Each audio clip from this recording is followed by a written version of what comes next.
Hello my dear students, welcome. Today we are going to solve the numericals of freezing point decretion. In last lecture we had completed the third qualitative property of solution, that is freezing point decretion. Today we are going to solve the numerical of this qualitative property. चलिए question number 1. 5.08 gram of substance dissolved in 50 gram of water. तो बेटा 5.08 ग्राम substance को dissolve कर रहे हैं हम, क्या बेटा 50 ग्राम सॉल्वेंट में।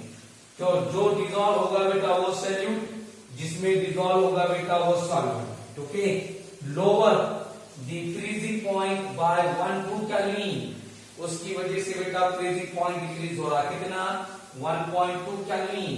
Calculate the molar mass of solute, तो बेटे सॉल्यूट का मोलार मास M2 कैलकुलेट करो। If molar depression constant for water is, अगर बेटे वाटर का मोलार डिक्रीशन कांस्टेंट यानी कि बेटा Kf कितना है, Kf 1.86 केल्विन किलोग्राम पर मोल। तो बेटा कितना सॉल्यूट डिसॉल्व कर रहे, 5.08 ग्राम, कितने सॉल्वेंट में 50 ग्राम सॉल्वेंट में, उसकी वजह से फ्रीजिंग पॉइंट कितना डिक्रीज हो रहा, 1.2 केल्विन डिक्रीज हो रहा।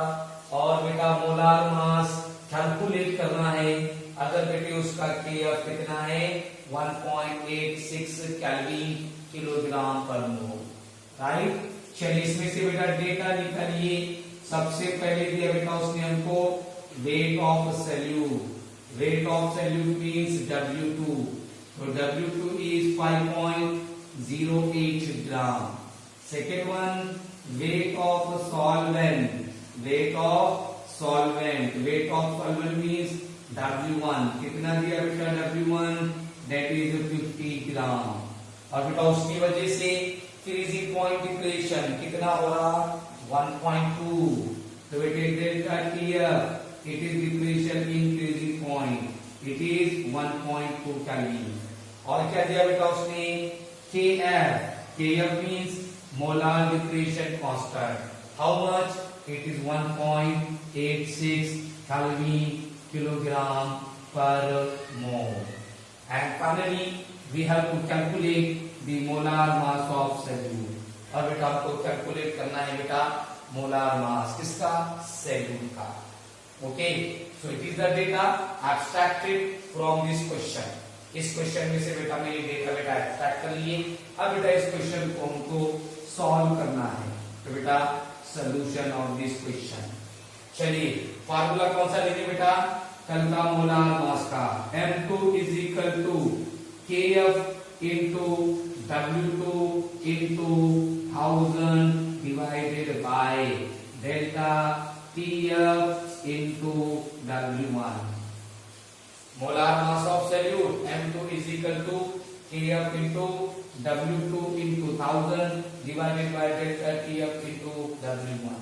M2 molar mass of solute, right? Kf it is molar decretion constant, W2 it is weight of solute, 1000 all the masses are given in gram, जितने भी masses है बेटा वो ग्राम में दिए हुए हैं, इसलिए बेटा हम जो है 1000 लिए।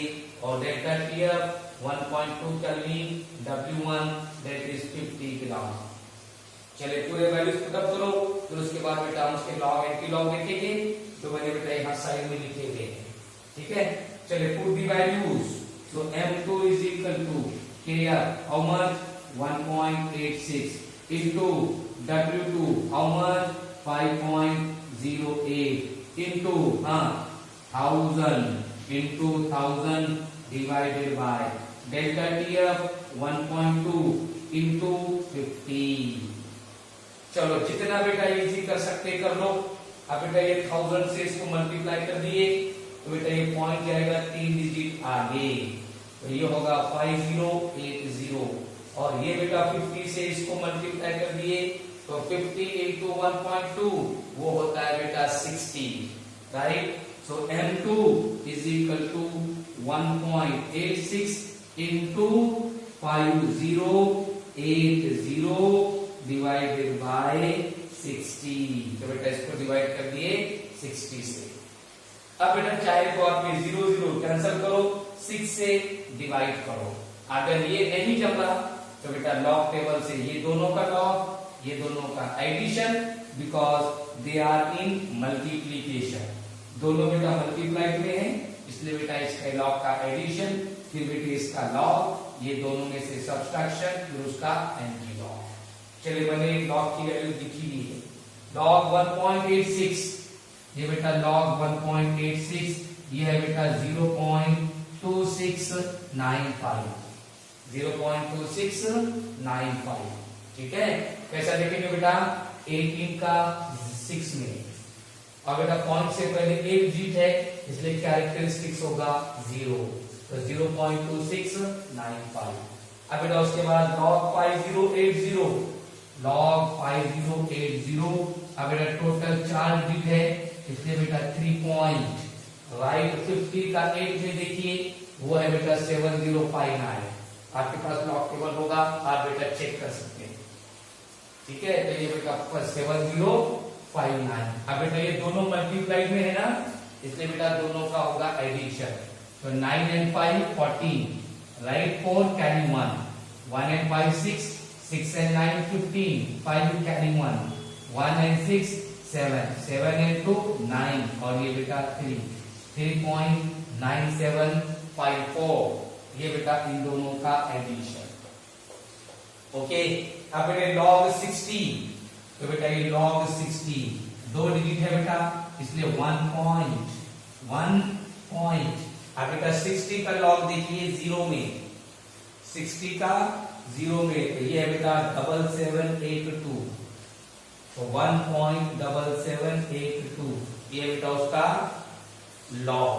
अब बेटा ये दोनों डिवाइड में है ना, डिवाइड में है इसलिए बेटा होगा सब्ट्रैक्शन, तो 4 - 2 ये बेटा 2, 15 - 8 ये बेटा 7, यहाँ बेटा 6 बचे, 16 - 7 ये बेटा 9, यहाँ बेटा 8 बचे, 8 - 7 ये बेटा 1, और ये 3 - 1 ये बेटा 2, तो 2.1972, 2.1972। अब बेटा इसका एंटी लॉग, अब एंटी लॉग कैसा देखेंगे, 0.19 का 7 में, मीन डिफरेंस बेटा 2 में, 0.19 का 7 में, मीन डिफरेंस 2 में, और ये बन जाएगा बेटा पावर, या बेटे पॉइंट जाएगा 2 डिजिट आगे।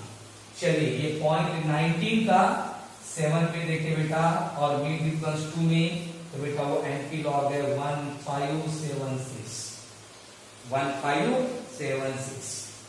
राइट। तो बेटा M2 molar mass of solute is equal to 1576 gram. अब बेटे पॉइंट का लगाऊं, एंटी लॉग देखने के बाद बेटा पॉइंट लगाते एक डिजिट के बाद, और ये है बेटा 2, बोले तो 10⁻²2 नहीं चाहिए, तो बेटा पॉइंट और जाएगा 2 डिजिट आगे, मतलब टोटल 3 डिजिट, तो बेटा ये 156, और ये बेटा पॉइंट, तो 157.6 gram, it is the molar mass of solute. ये है बेटा सॉल्यूट का molar mass. So in this way we have to solve the numerical of this depression in freezing point. Okay, in next video we will see next topic.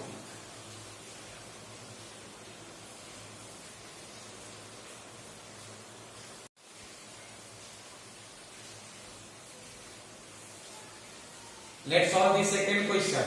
अगर हम दूसरा numerical हम solve करेंगे बेटा, the question is an aqueous solution containing 12.5 into 10⁻³ kilogram of non-volatile solute in 0.1 kilogram of water.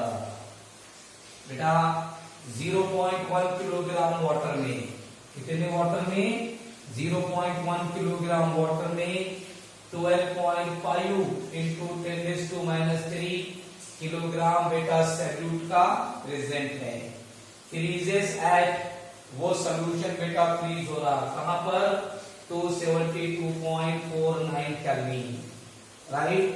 Determine the molar mass of compound, means determine the molar mass of solute if Kf of water is 1.86 Kelvin kilogram per mole and freezing point of water is 273.15 Kelvin. तो बेटे 0.1 kilogram water में 12.5 into 10⁻³ kilogram solute add करें, उसकी वजह से बेटा solution का freezing point जो है बेटा 272.49 केल्विन होगा। तो बेटा वो पूरा के मोलार मास डिटरमाइन करो। अगर बेटा Kf की वैल्यू 1.86 है और बेटे वाटर का फ्रीजिंग पॉइंट 273.15 केल्विन है।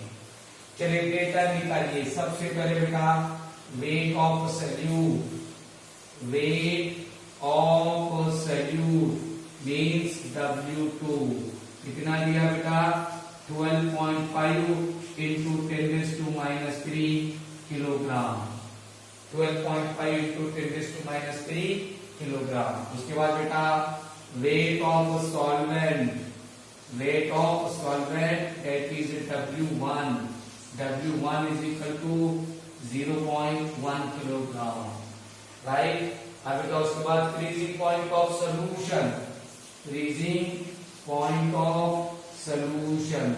अब बेटा सॉल्यूशन का freezing point that is T, how much, it is 272.49 kelvin, 272.49 kelvin. और क्या दिया बेटा Kf of water, Kf of water is 1.86 Kelvin kilogram per mole। और क्या दिया बेटा freezing point of water, freezing point of water how much, that is 273.15 kelvin.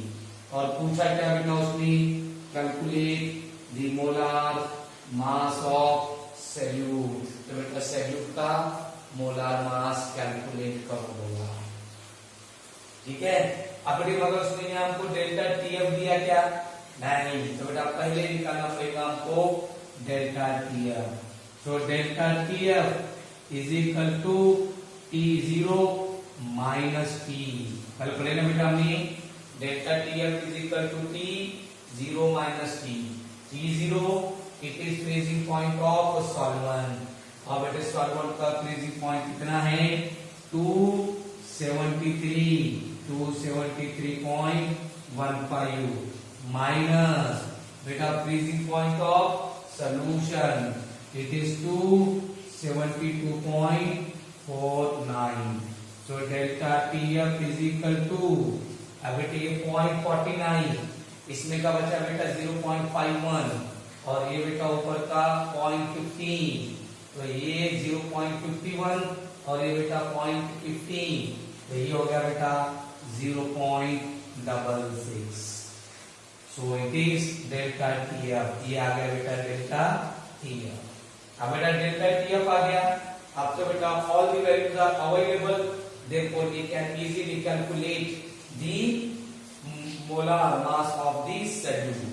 चलिए मोलार मास का फॉर्मूला बेटा M2 is equal to Kf into W2 divided by delta TF into W1।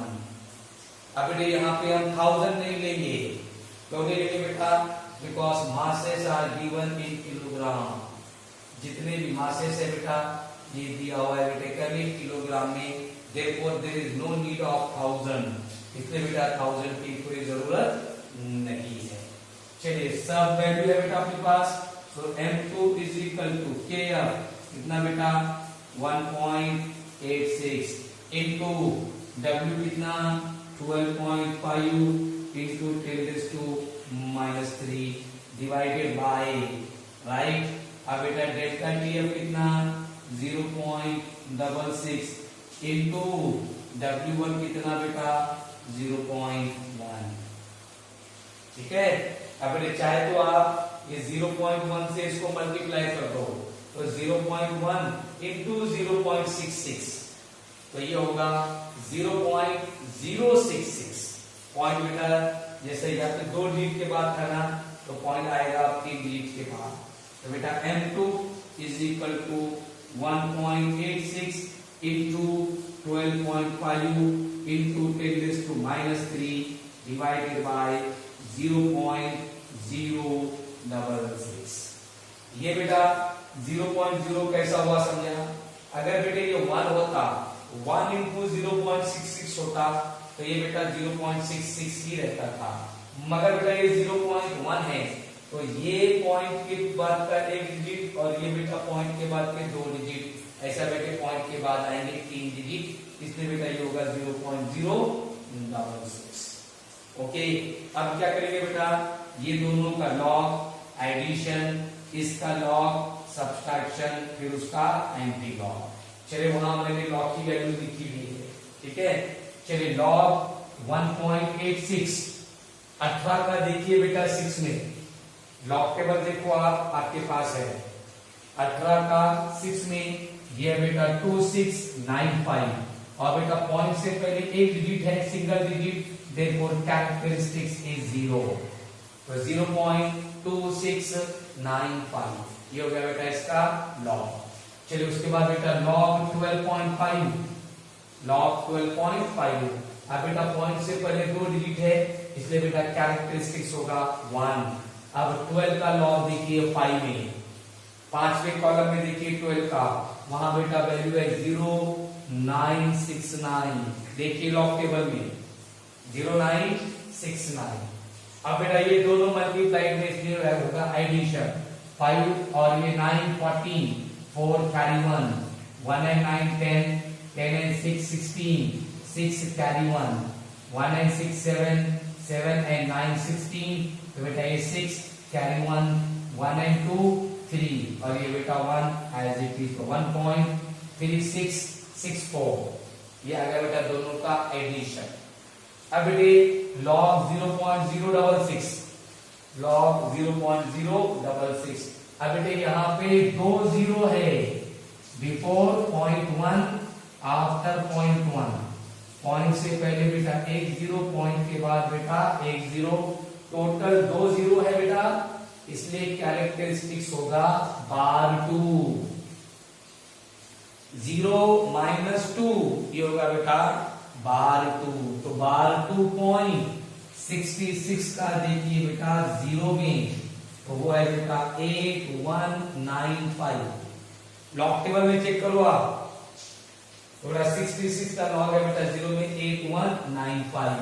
अब बेटा ये दोनों डिवाइड में है, इसलिए बेटा इसका होगा सब्सट्रैक्शन, तो ये 14 - 5, ये बचा बेटा 9, यहां बचे बेटा 5, 15 - 9, ये बेटा 6, यहां बचे बेटा 5, 5 - 1, ये बेटा 4, ये बेटा 30 - 8, 5, यहां बचा बेटा 0, 0 - /2, 0 - /2, तो बेटा ये माइनस और ये /2, ये हो जाएगा बेटा +2, तो ये 2.5469, 2.5469। अब बेटा इसका देखेंगे हम एंटी लॉग, कैसा देखेंगे बेटा एंटी लॉग? 0.54 का 6 में, और बेटा मीन डिफरेंस 9 में, 0.54 का 6 में, और बेटा मीन डिफरेंस 9 में, और ये बेटा 2 बन जाएगा पावर, और यहाँ बेटा 10⁻³ अभी पावर बचा हुआ है, ठीक है। चलिए तो M2 इज इक्वल टू, हाँ बेटे 0.54 का 6 में, मीन डिफरेंस 9 में, वो बेटा एंटी लॉग है 3523, तो बेटा ये 3523। अब बेटे पॉइंट लगाते हैं अपन 1 डिजिट के बाद, यहां पर है बेटा 2, तो पॉइंट जाएगा बेटा टोटल 3 डिजिट के बाद, तो बेटा ये 352.3 इंटू यहाँ का बेटा पावर बचा हुआ है 10⁻³ so molar mass of solute is 352.3 into 10⁻³ kilogram. और बेटा ग्राम में चाहिए तो बेटा ये 10⁻³ हो जाएगा कैंसल, तो ये होगा बेटा m2 is equal to 352.3 gram. So in this way you have to solve the numericals of freezing point depreciation. Okay, in next lecture we are going to start the last qualitative property of solution, that is the osmotic pressure. Okay, so today we will stop here. In next lecture we will continue last.